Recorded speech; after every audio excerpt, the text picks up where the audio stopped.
bienvenidos a Enfoque. La Organización del Tratado de Atlántico Norte ha respondido al planteamiento del presidente electo de los Estados Unidos, Donald Trump, exigiéndoles a sus aliados que dejen de depender del gasto militar estadounidense. El secretario general de esta organización, Jens Stoltenberg, ha sugerido al resto de miembros de la alianza que realicen un mayor desembolso en gasto militar y ha recordado a los gobiernos que deberían destinar al menos el 2% de su PIB a su defensa. En el caso de España, pese a este llamamiento, la nueva ministra española de Defensa, María Dolores de Cospedal, ha eludido responder de manera explícita. Se trataría de 12.000 millones de euros. Pues bien, hoy en Enfoque analizamos la nueva coyuntura que se genera en la OTAN y en la Unión Europea en materia de defensa por la llegada de Donald Trump a la presidencia de Estados Unidos y debatimos sobre las consecuencias del aumento del gasto militar en la alianza. Para ello, contamos con la visita de 4 invitados en nuestro programa. En primer lugar, damos la bienvenida a Juan Carlos Rois, miembro de Utopía Contagiosa, colectivo de alternativas no violentas para la defensa. Juan Carlos, bienvenido. Muy buenos días. También nos acompaña Raúl Peña, integrante de Unidos Podemos. Raúl, un placer como siempre. ¿Qué tal? Buenos días. También recibimos en Enfoque a Miguel Ángel Benedicto, profesor de Relaciones Internacionales de la Universidad Europea de Madrid. Miguel Ángel, bienvenido. Muy buenas, ¿qué tal? Gracias. Y por último, damos también la bienvenida al ingeniero Luis Ruiz Salgado, director de la revista lasarmas.com. Luis, bienvenido. Bien estar aquí otra vez con vosotros. Perfecto, pues vamos a comenzar porque el gasto militar centra estos días el debate entre los miembros de la OTAN, a la espera de cuál sea la postura oficial a este respecto por parte del presidente electo de Estados Unidos, Donald Trump. La Alianza Atlántica trata de recomponer sus estrategias, la agenda presupuestaria y la actualización de su logística. Bueno, pues para comenzar el debate me gustaría escuchar una primera valoración por parte de nuestros invitados sobre este nuevo reto que afronta la OTAN. Juan Carlos. Bueno, lo primero que yo diría es que no es un nuevo reto. Es decir, el incrementar el gasto militar la OTAN hasta el 2% del PIB fue algo que se planteó hace más de un año en la cumbre de Edimburgo por parte de los distintos países. Y ese planteamiento ya existía. Y es más, posteriormente la cumbre de Bratislava que celebran los jefes de los jefes de Estado europeos dicen que además de eso lo que van a hacer es que van a crear un fondo europeo de gasto militar. Ese fondo, ayer se aprobó el presupuesto, que es un fondo impresionante en sus cifras, pero que además de ser impresionante se ha blindado porque todo el dinero que se ponga ahí por parte de los estados no computará los efectos de restricciones de deuda. Es decir, para el gasto militar hay manga ancha, para el resto de las prestaciones no. Entonces no estamos ante una nueva circunstancia, sino ante un acoso publicitario que pretende de nuevo domesticar a la opinión pública por medio de esta manipulación, haciéndonos creer que ahora hay un hecho nuevo, que es Trump. Pero es que esta lógica ya venía de antes. La OTAN interviene en muchos escenarios, no hacía falta Trump. Es decir, ¿qué puede haber? Quizá puede haber una intensidad mayor en la aceleración de los procesos que tienen pensados de mucho antes. Por tanto, lo primero que yo tengo que decir es a la ciudadanía de nuevo nos intentan engañar. Perfecto, bueno, luego vamos a ampliar esa argumentación de Juan Carlos. De una u otra manera parece que el gasto militar va a aumentar en general, o así lo denuncian desde algunos sectores. Miguel Ángel, no sé cuál es tu punto de vista. Bueno, eso vamos a verlo. Lo que se dice es que va a aumentar por parte de los estados europeos, que es que llevan años sin poner lo que le corresponde. Cuando tú entras a un club, normalmente tienes que cumplir unas reglas, y aquí los estados europeos no cumplen esas reglas. Y esto ya viene de lejos. En 2011, el secretario de Defensa de Estados Unidos, Robert Gates, ya dijo que había que cumplir, que había que poner ese 2% que no estamos poniendo en ningún momento. Es decir, que lo único que se nos exige es que cumplamos con lo que tenemos estipulado al pertenecer a ese club. Y si no salgamos de ese club, no hay ningún problema. Pero yo quería rebatirle una cosa a Juan Carlos, que él hablaba de ese Fondo Europeo de Defensa. Ese Fondo Europeo también va a crear 100.000 millones al año a la economía europea. Ese Fondo Europeo también va a dar empleo a 1.400.000 personas en la Unión Europea. Es decir, que no veamos solamente lo malo, también habrá que ver los aspectos positivos de ese tipo de fondos. Bien, luego vamos a entrar en el debate. Escuchamos también, en primer lugar, la valoración de Raúl Peña en este sentido. Raúl. Pues concuerdo y mucho en gran parte con lo que ha dicho Juan Carlos, ¿no? Es decir, no son nuevos los retos que tiene la OTAN, pero sí estamos viviendo durante los últimos años una aceleración de esa persecución de esos objetivos, ¿no? Y todo esto parte de lo que parte, es decir, que la OTAN perdió por completo su sentido fundacional con la caída del muro de Berlín. Y desde entonces está buscando, está como la cabeza de un misil, ¿no? Está buscando objetivo de decir cuál es mi nuevo, cómo me recoloco de nuevo en el mundo, ¿no? Y una vez que cayó el bloque soviético, en un mundo que es teóricamente pues bipolar, no tiene sentido fundacionalmente tal y como estaba, insisto, la OTAN. Y está buscando su razón de ser y tiene tendencia a buscarla cuando no provocarla. Es decir, ahondaremos en ello, pero toda la política que está llevando la OTAN está muy encaminada o está provocando desde luego que haya una aceleración de bipolarismo y de lo que ya estamos viendo en muchos aspectos como lo que puede denominarse el principio de una nueva guerra fría. Perfecto, bueno, pues efectivamente muchas políticas, denuncias sobre esa política, Luis, de la OTAN. No sé cuál es tu punto de vista inicial. A ver, la OTAN cuando se crea porque hay un enemigo enfrente, o eso es el planteamiento. El enemigo sigue existiendo, que yo sepa, los 3.000 tanques rusos siguen estando ahí. O sea, que eso de que la OTAN no tiene ningún escenario no es así. Otra cosa es que, y otra cosa injusta que hemos dicho, es que Donald Trump ha dicho que nosotros nos tenemos que gastar el 2%. No ha dicho eso. Donald Trump ha dicho, yo pago el 70% de la factura y quiero que ustedes se gasten más para que se iguale. Ni siquiera ha dicho de reducir el subgasto. Él ha dicho, lo tengo y si hace falta lo aumento. Y además, quiero que vosotros paguéis lo mismo que nosotros. Porque cuando las castañas están en el fuego, los que vienen a sacarlas son ellos. Y los que pagan la factura son ellos. Sí, en realidad no el 2% ya era una decisión anterior. Previa, sí. Lo que está diciendo Trump es que hay que cumplirlo, Juan Carlos.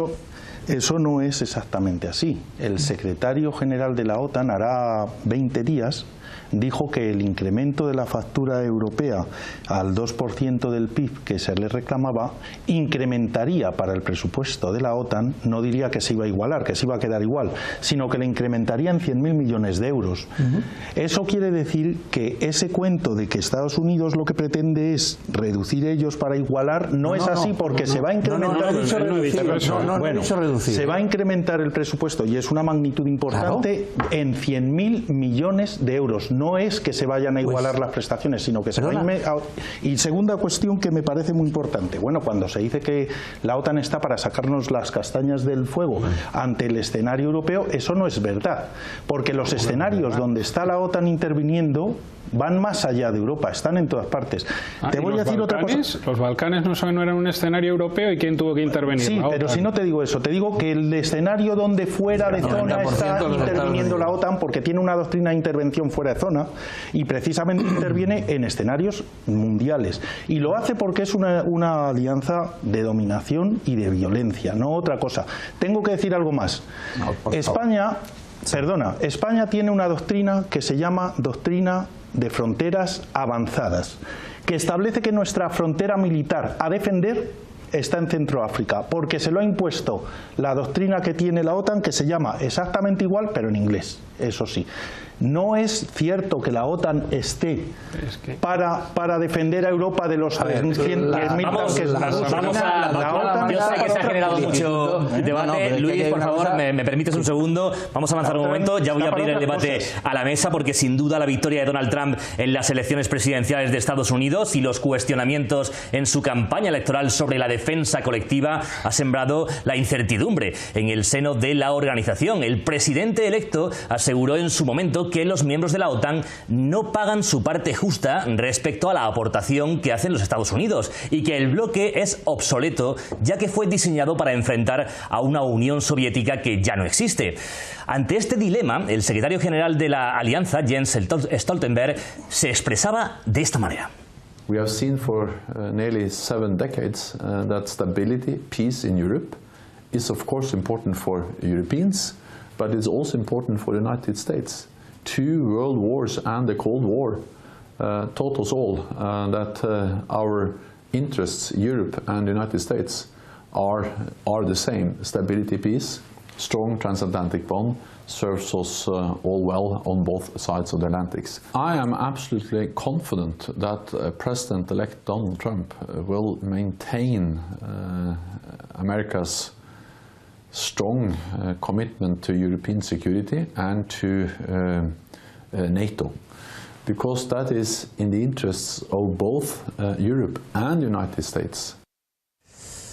Las palabras del secretario general, Miguel Ángel, ¿crees que finalmente Trump entenderá este mensaje y mantendrá su compromiso con la OTAN? Mi opinión personal es que sí, pero el señor Trump es imprevisible, por lo tanto no lo sé exactamente. Yo creo que sí, que al final los intereses son muy parecidos y muy probablemente se mantengan. Sí. Luis. Y yo pienso lo mismo, o sea, yo estoy casi seguro, como acaba de decir mi compañero, Donald Trump es totalmente imprevisible.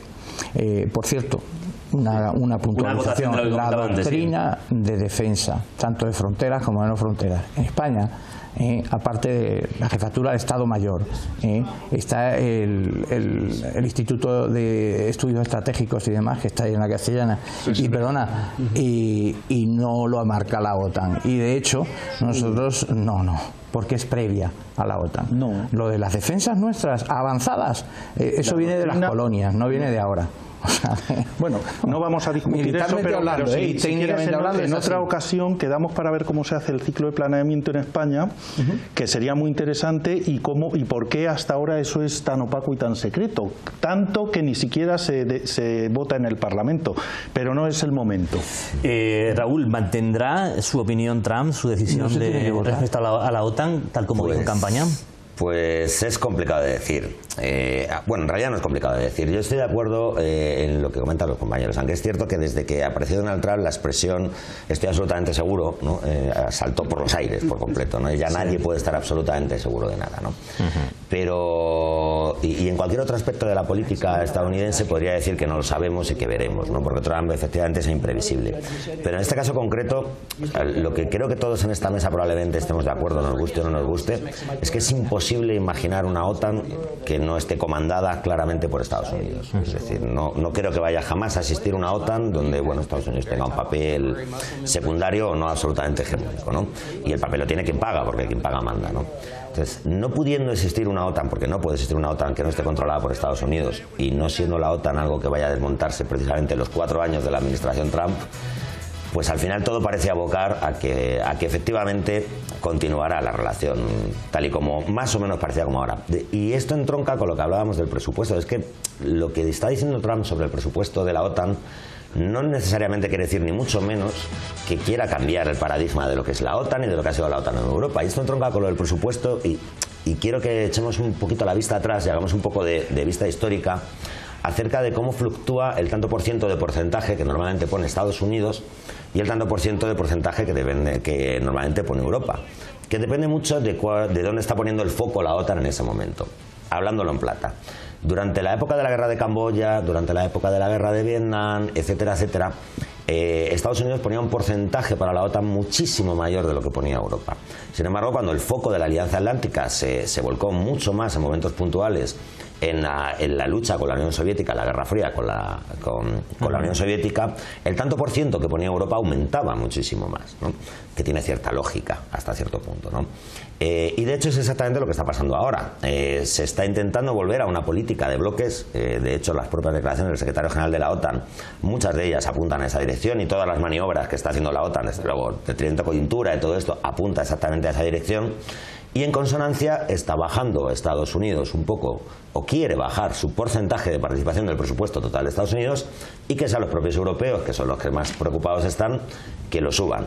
Es más, de los países que ha habido que han incrementado su partida de defensa y que han subido ese tanto por ciento, sí, uno ve la lista y se encuentra claramente pues todos los países del corredor báltico, etcétera, etcétera, etcétera, que son los que están más cercanos a la frontera con Ucrania y con Rusia. Evidentemente, pues nada de esto es casual. Bueno, hablando de presupuesto y de seguridad que aporta uno y otro lado, Estados Unidos es el miembro de la OTAN que mayor presupuesto respecto a su PIB destina a defensa, con un 3,61%. Pero más allá de las desigualdades presupuestarias dentro de la organización, y tal como asegura Stoltenberg, la alianza, Juan Carlos, ¿aporta seguridad de la misma manera a ambos lados del Atlántico? La alianza es el instrumento militar más poderoso que tiene el mundo en este momento.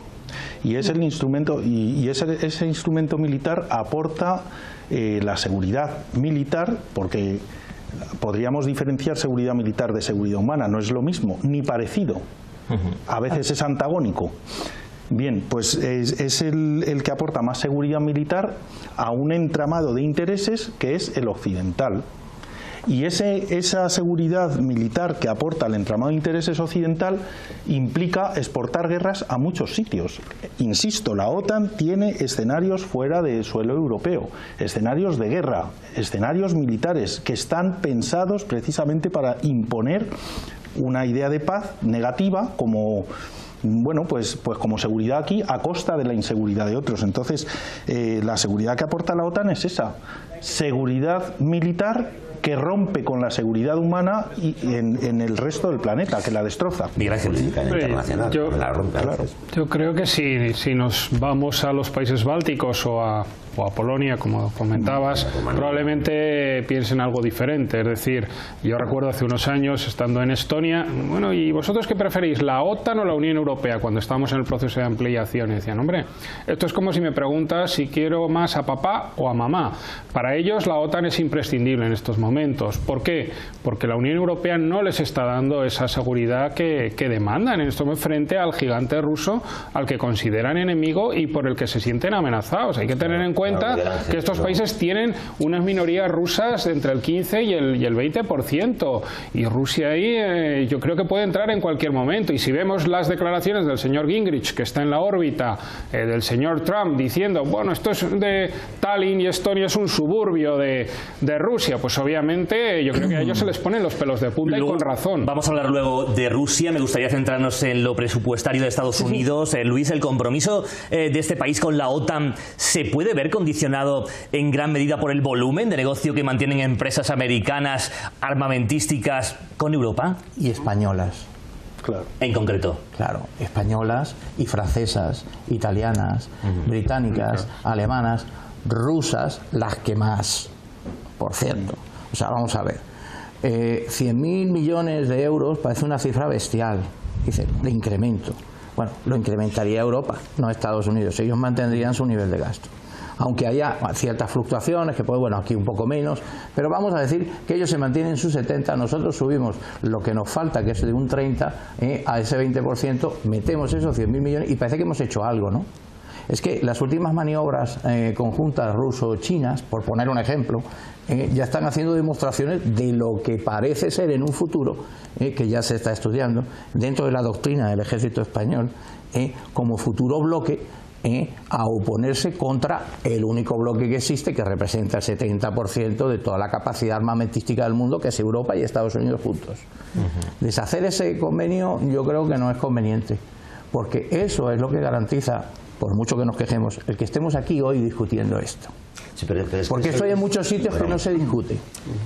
Y no se discute, perdona, pero no se discute por la sencilla razón de que no se puede discutir. En cambio aquí sí podemos discutirlo. Bueno, pues ese paraguas, nos guste o no nos guste, nos lo da la OTAN. Es que, sí, tanto por lo que comentaba Miguel como por lo que acaba de comentar Luis, es decir, de lo que estáis hablando, de las funciones que estáis hablando, que uno puede estar de acuerdo o no de acuerdo, puede creer que a lo mejor ayuda al objetivo o incluso lo propicia, o uno puede estar de acuerdo con el compañero que dice que la seguridad militar no tiene nada que ver con la... Pero en cualquier caso estáis hablando de la antigua OTAN. Es decir, estáis hablando de cuál era el objetivo fundacional de la OTAN, que es una organización de defensa mutua para asegurarnos, a través de la coerción de la fuerza preventiva, que nadie nos va a atacar. Pero es que esa no es la OTAN que tenemos ahora mismo. Es decir, una vez que cayó el bloque soviético, la OTAN se quedó sin esa función y empezó a buscarse un nuevo trabajo. Y cambió por completo su doctrina. Ponías tú antes el ejemplo de la guerra de los Balcanes. Es decir, se puede discutir si queremos una OTAN que sea, bueno, pues una organización de defensa mutua. Pero es que la OTAN hoy en día no es eso. La OTAN unilateralmente tiene una doctrina de injerencia en terceros países. El artículo 5 sigue existiendo, no se ha cambiado. Bien, ¿qué país, ¿no? ¿Qué amenaza para la seguridad europea? ¿Qué país europeo fue atacado, miembro de la OTAN, fue atacado en la guerra de los Balcanes? ¿O qué país europeo? Gracias a estar en la OTAN, muy probablemente. Gracias a estar en la... Si Ucrania hubiera estado en la OTAN, otro gallo le hubiera cantado. descontado, muy probablemente. Es una organización. Otro gallo no habría intervención. El Estado afgano Vamos a intentar escuchar a Raúl. El país de la Alianza Atlántica le declaró la guerra al Estado afgano, por poner un ejemplo, como para que la OTAN ataque unilateralmente y haga una doctrina de injerencia a ese país. No, en Afganistán jurídicamente es correcto. Naciones Unidas, además. A ver, además que jurídicamente lo de Afganistán Después es correcto. del 11S, sí, ellos se estaban defendiendo de una agresión. A ver si es que los campos de terroristas que había en Afganistán no eran los que mandaban Consejo de a toda Seguridad esta de gente. Naciones No, vamos a Unidas decir que no. ¿Y dónde estaba financiando Bin Laden todo esto? Vamos por turnos, Juan Carlos. Fue Naciones Unidas. Interviene en ese. Gracias, por favor, Luis, no hagamos debate la paralelo, OTAN Juan Carlos. interviene en los escenarios fuera de zona, fuera de Europa, porque se está defendiendo de algo, de una agresión que le están haciendo a la OTAN o a los países miembros. A cualquier país miembro. ¿A cuál? ¿Cuál es la agresión? Estados ¿Dónde Unidos está? sufrió el 11S, fue un atentado terrorista. Hombre, si tú no el régimen talibán, pero creo que el régimen talibán estaba protegiendo a Pues que los señor Bin Laden, y es el Consejo de Seguridad de Naciones Lo que tú Unidas quieras. quien Pero aprueba eso esa amerita intervención. que una alianza militar intervenga militarmente en otro país que no está... Por descontado. Y en los Balcanes. Y nosotros teníamos que haber intervenido También en más sitios. también en los Balcanes Nosotros los países pasó en europeos Atocha. Pero van bajo ataque por parte de un Estado. intervenimos en este momento en 17 operaciones en el exterior y desde Felipe González llevamos 96. Somos un país muy agresor, muy intervencionista. Hombre, las cifras son así. Esto lo puedes buscar en la página. ¿Agresor en qué? Si Pues tienen prohibido disparar los que militares tienen españoles. 96 escenarios Las reglas de compromiso de los militares españoles son de vergüenza. Y estoy seguro de que tú hablas con militares españoles. No solo eso, yo he estado en estos sitios. De vergüenza es yo sí he estado donde había a combate. 96 escenarios militares. Vamos a avanzar porque nos quedamos aquí y el tiempo corre muy rápidamente. Y con la prohibición de utilizar el armamento. Vas a un país con armas y te estás defendiendo de algo. Juan Carlos Royce. Luis Ruiz, vamos a intentar que pueda moderar el programa para poder avanzar, porque el tiempo, como decimos, se nos escapa. En cualquier caso, la posibilidad de que Estados Unidos tenga menos peso dentro de la alianza ha disparado todas las alarmas dentro de la organización y ha provocado que exista una mayor exigencia presupuestaria y un compromiso más alto por parte del resto de los miembros. La decisión de Trump de desligarse obligaría a Europa a aumentar el gasto en defensa en unos 80.000 millones de euros para cumplir con los objetivos marcados por la OTAN. Tal y como viene pidiendo Estados Unidos desde hace mucho tiempo, ahora sí que sería necesario que todos los países miembros se comprometan definitivamente, Luis, en invertir al menos el 2% respecto a su PIB. No, yo creo que es poco el 2%. Tú fíjate... Pero todavía no lo cumplen muchos países. No lo cumplen y hay muchos problemas, pero a ver, si es que... no es que es necesario. O sea, esto no es un tema de me gusta o no me gusta. Es caso de necesidad. Tú no le puedes decir a tu vecino que te defienda cuando tú no pones nada para ayudar a tu vecino. Ya está. Y no es suficiente con lo que aportan los países en este momento. Pero no es suficiente ni en lo interno. Si repasamos el concepto de gasto militar de la OTAN, ¿qué es gasto militar? Y con ese criterio de la OTAN vemos el presupuesto español, el gasto militar español, resulta que en este momento estamos en el 2,7% del PIB. Y eso lo niega nuestro gobierno. Y te voy a decir cómo lo hacen. Sí, no, esto es así, hay informes. Nosotros son 27.000 millones, lo que tú dices. 30.000 millones de euros. El 3% del PIB. El 2,7% de nuestro PIB. Sí, redondeando. Espera. Sí, el PIB ha bajado de los millón. Está en eso. ¿Y por qué está en eso? Pues porque el criterio de gasto militar de la OTAN no tiene que ver con el presupuesto del Ministerio de Defensa. El gasto militar para la OTAN incorpora las clases pasivas militares, 3.000 y pico millones de euros más. Incorpora todas las fuerzas militares y paramilitares, es decir, gendarmería y todos estos que existen en Europa, y aquí Guardia Civil, 2.000 millones de euros más. Incorpora también todo lo que tiene que ver con la defensa militar en otros ministerios. En nuestro caso da la casualidad de que de los 13 ministerios que hay, 12 tienen gasto militar. El de Asuntos Exteriores, el de Economía, que da 500 millones para I+D de carácter militar. Incorpora también los organismos autónomos militares, que están fuera de presupuesto. Podríamos ir sumando todo y resulta que nosotros en gasto militar tenemos un peso de 30.000 millones de euros, no de 5.700. ¿Se te ha olvidado meter al Ministerio de Educación en pleno? Pues no se me ha olvidado en pleno, pero sí tiene una partida que es... sí sé que la tiene, pero que se te ha olvidado meterla, o sea que no, vamos a ponerla en 40.000 millones. los números de España, pero estamos en ámbito comunitario, luego vamos a volver. Juan Carlos, por favor. Más una deuda militar de los 30.000 millones en me va a costar moderar este programa. Luego vamos a volver a España, estamos en el ámbito comunitario. Reino Unido en concreto es la tercera potencia de la OTAN en lo que se refiere a inversión, con un 2,21% de su PIB, colocándose detrás de Estados Unidos y de Grecia. ¿Qué papel van a jugar los británicos a partir de ahora en la alianza, Miguel Ángel?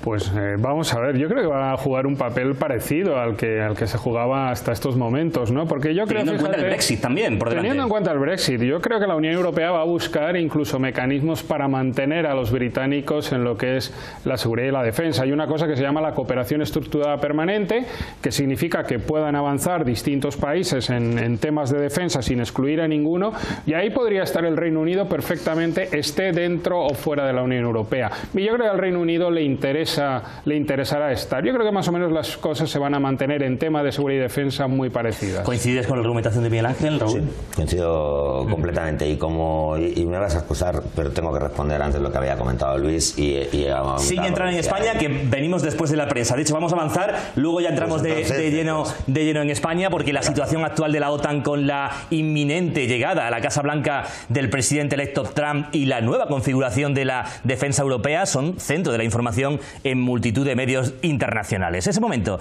de hacer un repaso a las portadas y titulares más destacados a este respecto en nuestro enfoque de prensa.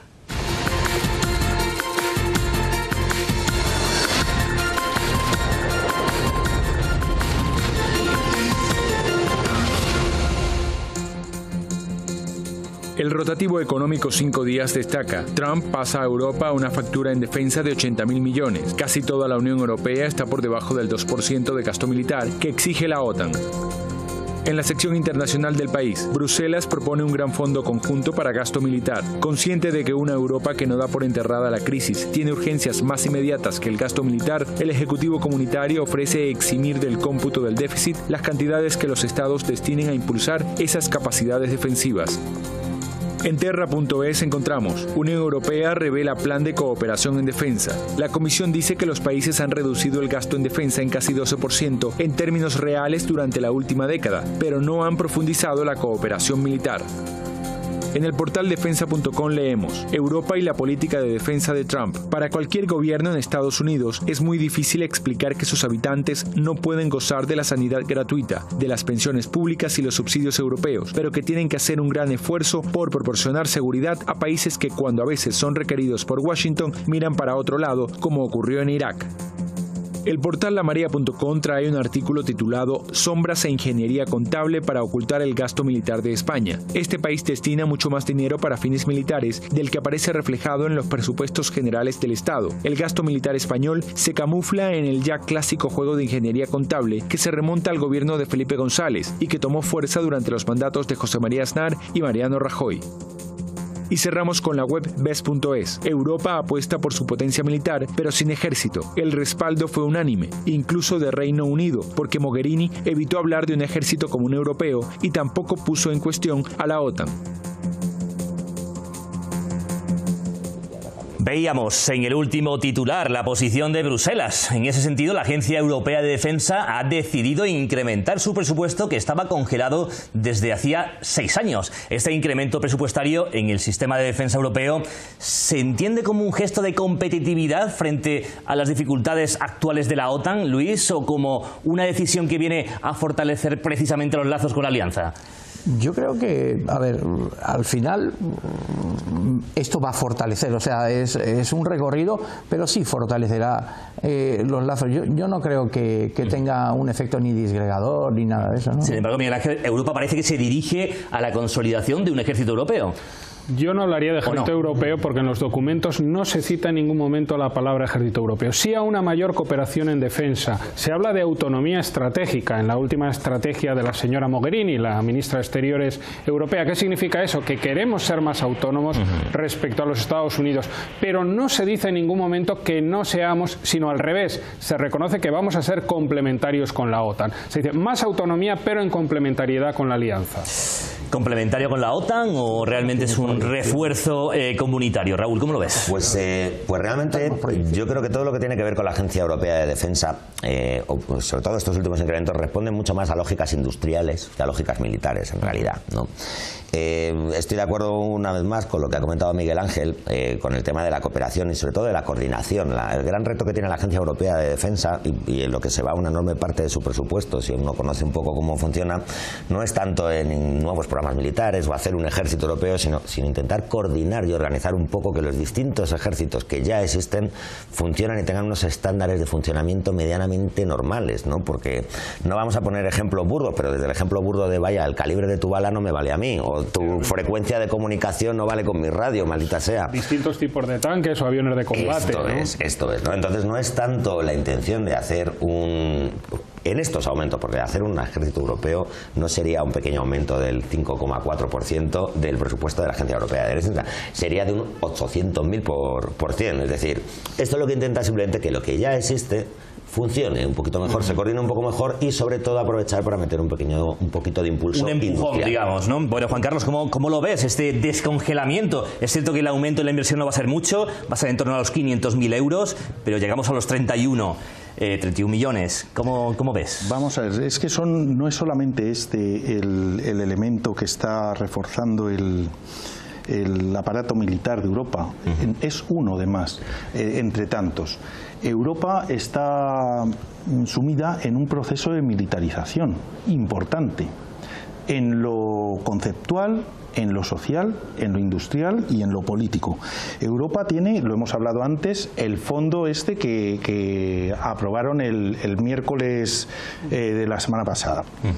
Además de ese fondo, Europa tiene un presupuesto que ya en el presupuesto de Europa va a contemplar partidas para I+D militar este año experimentalmente me parece que son 25 millones de euros y a partir del año que viene por 500 millones anuales. Europa tiene la Agencia de Defensa que ha hecho este nuevo incremento. Europa establece también que va a permitir la participación privada y bancaria en la construcción de una cosa que se llaman bonos de defensa. Europa tiene una serie de instrumentos que lo que está haciendo es captar dinero para una industria militar que curiosamente es uno de los principales vendedores de armas del mundo. Me vais a decir que Estados Unidos más y que Rusia y tal, pero Europa es uno de los principales vendedores y con las armas vende otra cosa más, exporta guerras. Vamos a intentar hacer argumentaciones un poco más cortas. Miguel Ángel. Yo creo que lo que se trata es de gastar mejor y de manera más coordinada, no de gastar más. No, es que ahora mismo nos está costando esta división que hay en Europa entre 25.000 y 100.000 millones de euros. Lo que se trata es de que nos cueste menos. Lo que se trata es de hacer economías de escala. Es lo que comentaba Raúl hace un momento. Es que no podemos tener 20 y tantos aviones de combate y 15 tipos de tanques diferentes. No, es que son economías de escala. La premisa de que tenemos que tener ese tipo de defensa común, ¿no? Si no se asume esa premisa de que hay que tener eso... Son unos 50. En blindados, no hablemos de tanques porque en español lo de tanque no... Bueno, vamos a hablar de España, que es uno de los países que no ha cumplido aún el objetivo de inversión, ya que actualmente su gasto se sitúa en el 0,91%, no así los números de Juan Carlos, que comentaba anteriormente que está por encima del 2%. El gobierno de Mariano Rajoy deberá dedicar 12.000 millones anuales de los presupuestos a ese concepto para cumplir con el compromiso de la OTAN. ¿Creéis que España debe alcanzar ese nivel de gasto de defensa que, bajo el punto de vista de Juan Carlos, ya lo ha alcanzado? Luis, y es tu turno de réplica respecto al anterior. Una cosa, sí, creo que existen unos 50 tipos de blindados, entendiendo en el escenario en el que hablamos. Hay mucho blindado también soviético, de muchos tipos y modelos, aparte de los propios, que en España hay 3, vale, muy bien, pero en Europa hay bastante. Hablamos del presupuesto español, me refiero. Hablando del presupuesto español, nuestro presupuesto es bajo, hay que subirlo, no solamente hay que hablar del tema de los proyectos de armamento y demás, también hay que hablar de las nóminas de los soldados, que no dejan de ser funcionarios al servicio del Estado español. Pero coincides con los números de Juan Carlos anteriormente, que decía que estaba por encima del 2%. ¿Realmente los números de ¿Está por encima del 2%? No. O sea, está en el 1,2%, 1,3. Y de ahí no pasamos. Perdona, Luis, de verdad. Es la interpretación que yo le hago. No es por llevarte la contraria, pero te la tengo que llevar porque comentabas antes, cuando hablaba el compañero, dice, bueno, seamos serios. Bueno, pues seamos serios, porque esto no es ningún secreto tampoco. Es decir, los datos son del Instituto Nacional de Estadística. Yo sé que tú trabajas en defensa. Vamos a dejar a Raúl que diga sus datos. Yo lo explico, ¿no? No hace falta ir al hilado fino, que se puede ir al hilado fino que hace el compañero sobre las casas pasivas, la gendarmería, etcétera, etcétera, ¿no? Se puede ir a ese lado fino. Se puede hablar de los créditos de industria o de los créditos o lo que están en otras partidas, que también sería un hilado fino, pero que también se debería de ir y tal. Pero es que podemos ir directamente a la mayor, que son los PEA, los programas especiales de armamento. O sea, cualquier persona que trabaje en defensa o que no trabaje en defensa sabe perfectamente que tú tienes el presupuesto a principio de año de defensa, tú lo ves de una forma nominal, cuánto es del PIB, y dices 0,91%, pues ya está, estamos debajo del 0,1 por 91. Pero todos los veranos, con agosticidad y alevosía, automáticamente se aprueban créditos especiales de miles de millones de euros para pagar los programas especiales de armamento, un submarino S-80, un tanque A400M o un Eurofighter 2000, que no pueden ser entendidos como algo que no sea una cuestión militar. Es decir, es bastante notorio y bastante obvio, ¿no?, que un caza de combate es un gasto militar, ¿no? Y esos son miles de millones de créditos extraordinarios que se aprueban todos los veranos, que es gasto de defensa, pero que evidentemente no aparece en la partida de principio de año de presupuesto general del Estado.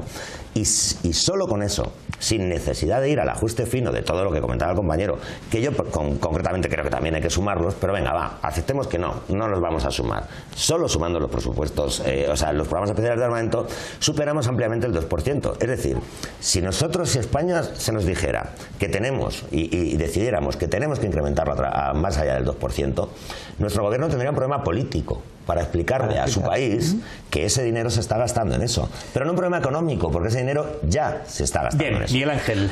Pues yo me voy a remitir simplemente a los datos de una institución no española, que es la Agencia Europea de Defensa. 9.644 millones de euros en 2015 es lo que ha gastado España en defensa. Bueno, pues no llega a ese 2%. Perdón, una cosa, vamos a ver. Yo entiendo tu postura. Vamos a hilar fino también con esto. ¿En qué ministerio español no pasa lo mismo? Luis, porque parece ser que es defensa el que tiene el problema, pero es que, ¿acaso de los presupuestos que se aprueban en carreteras o de los presupuestos que se aprueban en sanidad no se hacen créditos especiales? Pero no es ese. Claro. No es esa entonces, la cuestión es que tampoco se suman en esos presupuestos, ni se dice cuánto aportan del PIB. Pues si no se aporta en uno, tampoco se suma en el otro. Por eso yo digo que es un tema de criterio. No se entiende cuando hablan todos. Es decir, un crédito especial de sanidad para una cuestión concreta no duplica el presupuesto original que viene en el presupuesto general del Estado de sanidad. Es que en sanidad no gastamos más de un 6%. Bien, Luis, aún podría dar la palabra a Juan Carlos Royes. Vamos a intentar. Voy a intentar hilar fino y dar datos que provienen de fuentes oficiales. Por ejemplo, la Intervención General de la Administración del Estado es una fuente oficial que dice que hay un sobrecoste, es decir, que después de presupuestado se gasta de más. En esta última liquidación que hicieron se hacen con 2 años hacia atrás, es decir, ahora estamos en los del 2014, de 1.400 millones de euros. Tribunal de Cuentas, que les dice que los créditos extraordinarios que se dan a la defensa, que tienen comprometidos anualmente más de 1.500 millones de euros y que se van dando pero que no están en el presupuesto, que es un cachondeo y que no se puede hacer. Tribunal Constitucional, que nos dice además que eso es ilegal y les dice que eso no se puede seguir. Juan Carlos, haciendo. Entonces, ¿de dónde sale esta cifra, por ejemplo, de la Agencia Estatal Europea que dice Miguel Ángel? Solo una parte, pero no utilizan todo el criterio de gasto militar que tiene la OTAN. La OTAN tiene un criterio de gasto militar, insisto, y con ese criterio, solo con ese criterio, sumando todo, tenemos que en 12 de los 13 ministerios se están ocultando 3.700 millones de euros de gasto militar, que están distribuidos en otros ministerios. Que en otras secciones, organismos autónomos, clases pasivas, etcétera, se están ocultando 5.200 millones de euros. Falta transparencia entonces en las cuentas. Falta transparencia y control. Porque no hablamos del gasto y no hablamos del empleo, que esto a ver, la importancia es simplemente además de una todo asignación. Eso, espera, además de todo Juan Carlos, pero tenemos que dividir los tiempos, porque Luis tiene que hablar. Adelante. A ver, yo digo una cosa, vamos a ver. Si nosotros decimos, vale, acepto tu 3%, O tú 3,5 si quieres. Nos gastamos el 2,7, perdón, has dicho 2,7, es que me he equivocado. Entonces, es decir, lo aceptamos. Es decir, ¿y por qué no lo subimos al 3,5? Porque si viéramos la repercusión de empleos que tiene la industria militar, para nada.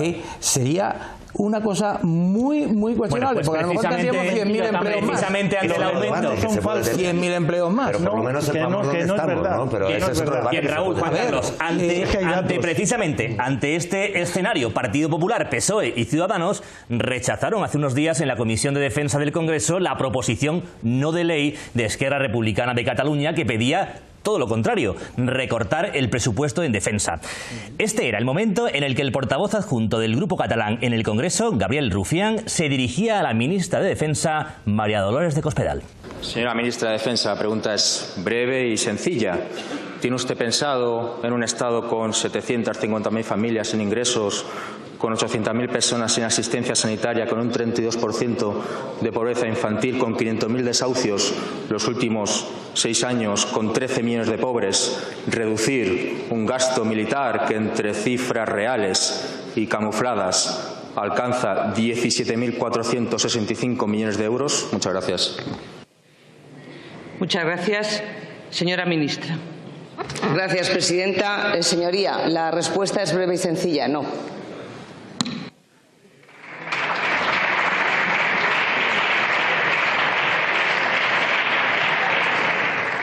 Señor Rufián. Mi respuesta es aún más sencilla. Ahora salga a la calle y dígale a la gente que coma balas y que duerma en tanques. Muchas gracias.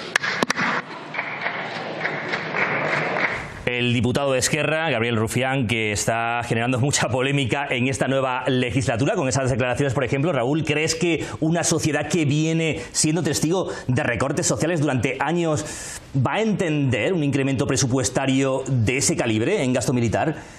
Sí, es que la auténtica cuestión aquí no es si lo va a entender o no lo va a entender, ¿no? O sea, bueno, lo va a entender, no lo va a entender, pues yo pienso que en general no lo entendería, pero también pienso que hay muchas cosas que no entendería, y luego el Partido Popular pues es el más votado en las elecciones, ¿no? El tema es si se debe de hacer o no se debe de hacer. Es decir, los compañeros de este lado de la mesa, que tienen una postura así a priori pues un poquito más amable hacia las cuestiones militares, o que, como ha comentado Luis, le gustaría que se incrementara el presupuesto, bueno, pues yo puedo estar más o menos de acuerdo con ello, yo personalmente y mi partido también, en la necesidad de que haya un sistema de defensa, etcétera, etcétera, etcétera, y que cuesta dinero y que haya unos gastos, ¿no? Pero es muy lícito preguntar, como ha hecho el señor Rufián y como nosotros mismos decimos, y preguntarnos a nosotros mismos si pensar que realmente, dado el contexto político, geopolítico internacional y el contexto político concreto y lo mal que lo está pasando muchísima gente, si realmente esa es nuestra prioridad como patriotas y como españoles hoy. Si yo tengo que hacer hoy el presupuesto, si tengo que aumentar la partida de defensa, insisto, no estoy satanizándola a la defensa, yo trabajo en defensa, o si hay otras cosas más urgentes y más importantes. Yo creo, y el señor Rufián también lo cree, mi partido Podemos también lo cree, que a día de hoy, ahora mismo, hay cosas más importantes y más urgentes. ¿Hay cosas más urgentes, Miguel Ángel? Yo creo que el señor Rufián hace demagogia pura. Vamos, lo veo así, sinceramente. Yo creo que preocupa a la gente la seguridad, y no solo en España, en Europa. Y no hay más que ver las cifras de los últimos eurobarómetros, incluso en España. En España se dice que el 66% de los españoles quieren una Europa más activa en política exterior. ¿Eso qué significa? Que yo creo que tenemos que aumentar nuestra capacidad de seguridad, nuestra capacidad de defensa. ¿A los españoles les preocupa el terrorismo yihadista, sí o no? ¿A los españoles les preocupa la seguridad de sus fronteras, sí o no? ¿A los españoles les preocupa el reto de los refugiados, sí o no? Es decir, esas son preocupaciones, junto con el empleo, obviamente, que es la principal preocupación que tienen los españoles, que tienen en cartera en estos momentos. El ministro de Exteriores, Alfonso Dastis, ha señalado en Bruselas que España apostará por demostrar su compromiso y estar en la vanguardia de la Europa de la defensa. Pero, Juan Carlos, ¿cómo cumplir esta meta sin infringir el objetivo del déficit impuesto del mismo modo por la Unión Europea? ¿Cómo se puede incrementar el presupuesto en gasto militar y, sin embargo, bueno, pues cumplir con esa meta? Bueno, hay varias cosas a tener en cuenta. La primera, nuestro Ministerio de Defensa tradicionalmente es un ministerio de puertas giratorias. Es decir, ministros y otros cargos que han pasado por ese ministerio se han ido a la industria militar y luego han vuelto al ministerio. Y eso hace que haya un interés de esas puertas giratorias y de esa especie de complejo militar industrial del que ya alertó algún presidente de Estados Unidos en el suyo, que haya un cierto interés en que lo de la defensa sea muy importante, porque les va en ello. La segunda cuestión que hay que tener en cuenta: nosotros gastamos mucho para un ejército ineficiente. Tenemos un mando por cada 1,8 soldados. Eso es una locura. Tenemos un ejército sobredimensionado. Tenemos un ejército que paga 500 millones de euros para un personal en la reserva que el papel que tiene es no hacer nada y se puede ir a trabajar a otro lado. Tenemos un ejército que es el despropósito y que gasta mucho y que ha generado una deuda a los españoles de 30.000 millones de euros, más ahora otros 15.000 por el segundo ciclo de rearme. Entonces, en estas condiciones, la cuestión es ¿cómo no van a querer PSOE, PP, Ciudadanos mantener esto? Si son los partidarios de eso, porque les va algo.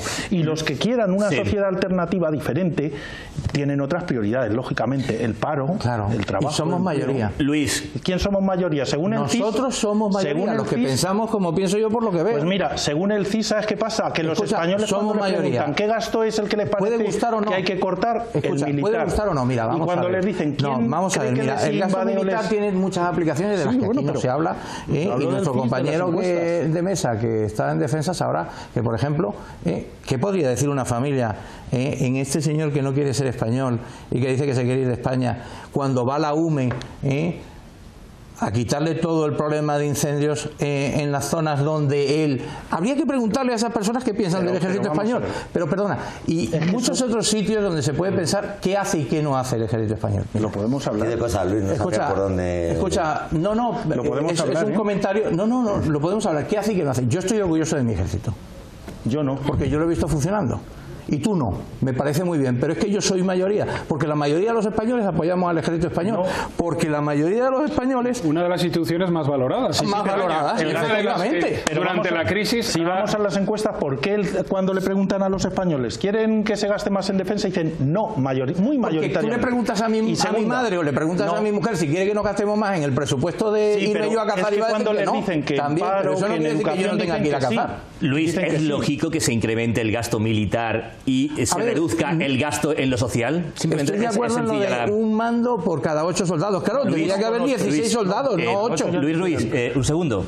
Acabo de realizar una pregunta, creo que es bastante sencilla. ¿Es normal que o se debería de incrementar el gasto militar y no, digamos, y recortar lo social? En el mundo en el que nos movemos, no buscando, y perdona la expresión, utopías. Sí, cierto. Hay que incrementar el gasto militar, señores, nos tenemos que defender. Bien. Y eso cuesta pasta. Raúl. Este es un tema que no admite nunca soluciones sencillas, ni grandes titulares, ¿no? Es decir, se comentaba, dice, bueno, a la gente le preocupa la seguridad. Sí, pero también a la gente, por supuesto, le preocupa comer y le preocupa vivir, ¿no? Les preocupa todo. O sea, ¿quién es el... He dicho tanto el empleo como la seguridad. Claro, se he puesto las dos. ¿Quién es el que responde a una encuesta y dice, no, a mí la seguridad no me preocupa, no, me da igual, ¿no? Morirme, no morirme. O a mí ir en un tren en Atocha y que huele el tren me da lo mismo. Por supuesto, ¿no? Claro. Cuando hablamos del ejército, ¿no? También tenemos que tener muy en cuenta, Luis, todas estas partidas. Si nos hubiéramos gastado más dinero, a lo mejor no habíamos. Todas estas partidas de las que estamos hablando de defensa también tenemos que ver mucho en cuenta dónde se trata, ¿no? Porque hablábamos, por ejemplo, antes de la tropa y tú hablabas de las nóminas, ¿no? O sea, pero por ejemplo, la nueva, yo estuve hace poco en una protesta de la Asociación Unificada de Militares Españoles, de la Asociación Unificada de Militares Españoles, hace 2 días estuve con 2 compañeros. Contradicciones al ejército español, no puede haber ese tipo de sociedad. Bueno, perdón, eso sería otra discusión. Por 2 compañeros que habían estado marchando desde el sur de España, van 15 días marchando y fueron a la Defensora del Pueblo para protestar, cosa que nosotros Podemos como partido estamos de acuerdo con ellos, por la ley de tropa y de marinería, que hace básicamente que toda la tropa, al cumplir los 45 años, a tu casa, pero no a tu casa, la reserva, cobrándola, ¿no? De jubilación, a tu casa fuera, sin oficio, sin beneficio, después de haber estado durante 20 años desarrollando una carrera que ya no te vale para nada, ¿no? Entonces, uno cuando mira el desglose, claro, todos estamos orgullosos, o algunos están orgullosos de nuestro ejército, de la tropa, del esfuerzo que hacen los militares, pero cuando ves el desglose de los presupuestos, y ya no insisto no solamente en los presupuestos generales del Estado, porque antes preguntaba a Jesús, ¿pero dónde sale esa cifra entonces? Sí. Bueno, esa es la cifra que sale en el presupuesto general del Estado el día que se aprueba, tal cual. Luego uno mira la cifra a final de año de lo que se ha gastado y dice, madre mía, menuda diferencia. Y si eso fuera para pagar a nuestras tropas, si eso fuera para que nuestras tropas tuvieran unas condiciones de vida mejores, bueno, pues independientemente de que uno sea más o menos militarista, pues podría tener, pero es que ni siquiera es el caso, porque estamos muy orgullosos. Y la ministra Cospedal, que es mi nueva jefa, puede decir, y se le hincha la boca diciendo a ella y a muchas otras personas de su partido, estamos muy orgullosos de nuestras Fuerzas Armadas, como dicen, estamos muy orgullosos de los bomberos, estamos muy orgullosos de tal. Bueno, pues págales un sueldo decente y no les tengas en esa miseria, porque cuando tú dices que estás orgulloso de nuestro ejército, es que estás orgulloso de seguir poniendo miles de millones en el conglomerado industrial de las puertas giratorias. Bien, y eso no bien, Raúl, estamos en la recta final del programa, llega el momento de las conclusiones y me gustaría saber cuál creen que será el futuro de la OTAN, teniendo en cuenta la actual coyuntura, Luis. La OTAN sufrirá una transformación, inclusive yo creo que puede ser que llegue a cambiar de nombre precisamente porque sus funciones también van a cambiar. Y yo creo que la OTAN es un instrumento que el mundo occidental tiene frente al mundo no occidental. Perfecto, para terminar, Miguel Ángel. Yo a corto plazo creo que la alianza se va a mantener más o menos como estaba en estos momentos, salvo que nos sorprenda Trump de alguna manera. Muy bien, eso lo veremos más adelante. Raúl. Pues va a depender mucho del signo de los gobiernos de los países que la conforman, ¿no? Y no hemos podido hablar a lo largo del programa, pues estamos hablando de política de bloques, de un bloque y de otro bloque, y yo he hecho mucho en falta la existencia de aquello que se llamó, por ejemplo, en su día el bloque de los países no alineados, etcétera, etcétera. Claro que sí. Entonces va a depender mucho de lo que suceda en los ciclos electorales del resto de países, y ahí espero que tengamos mucho que decir también. Muy bien, el futuro de la OTAN, Juan Carlos. Pues yo creo que la OTAN tiene vocación de permanencia, piensan permanecer, y en mi criterio de lo que va a depender es de si este proceso de militarización, que cada vez nos polariza más como sociedades, nos hace ser pasivos y aceptar y tragar con este militarismo creciente, o nos hace movernos y romper con esta lógica.